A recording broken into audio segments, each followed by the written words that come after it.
I was inspired to be a pilot when I flew with my family to South America. My mother is from the UK and my father is from Colombia. And we flew from London Heathrow to Bogota and then from Bogota to Pasto. And on that flight, on that domestic flight, it was quite an interesting journey. We flew through thunderstorms and all sorts of terrible weather. My parents were so nervous and yet I was so excited. And I realised that I think this is a job I want to go and do. And that was really the turning point for me when I was quite young. And then as I grew older, I couldn't decide whether I wanted to fly as a commercial airline pilot or become a military pilot. But as I got to university, I joined an organisation called the University Air Squadron in the UK, and that gave me my first taste of service life. Not just the flying, but everything else that is wrapped up with the camaraderie, adventurous training, and I was sold from there on. So I was really focused on a military career. I luckily, on my third attempt, got into the RAF, and I flew on my frontline aircraft, the Tornado F3, so the fighter variant. I flew in the UK, flew a squadron in Scotland, and travelled around the world in that capacity. But I was very lucky at the end of my first 7 or 8 years as a fighter pilot that I applied, I volunteered to join the Red Arrows and got into this wonderful team. And I've been very lucky to do 3 tours on the team, and now in my present role as the commanding officer.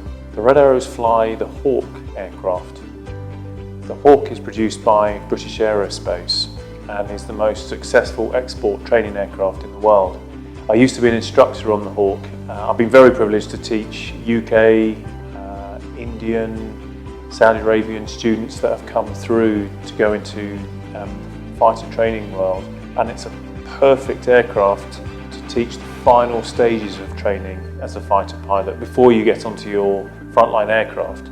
It cruises at around 400 miles per hour, 7 miles a minute is how we navigate.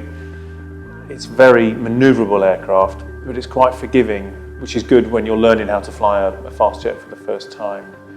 Now in the Red Arrows, we change the aircraft very slightly. We turn it into a red colour. They're traditionally black or dark blue in the UK. We add a smoke modification so that we can give you the colours that Dubai Expo would have seen over the last couple of hours. And it's perfect for us as a display aircraft, because not only is it very manoeuvrable, but it's got really good range. We can get across the world. The furthest west we've been is the west coast of America. We've made it into southern China, and in the mid-90s we got all the way down to south of Australia.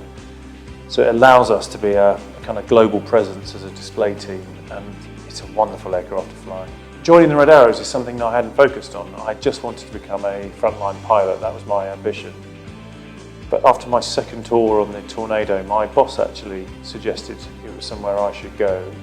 And I didn't think I was ever going to make it. I threw my paperwork in. Amazingly, I got shortlisted, and then amazingly, I got selected. So I felt very fortunate, but I think it's often a story where your seniors or your parents or whoever it is probably see things more in you than you believe in yourself, and really grateful for that steer from my squadron boss.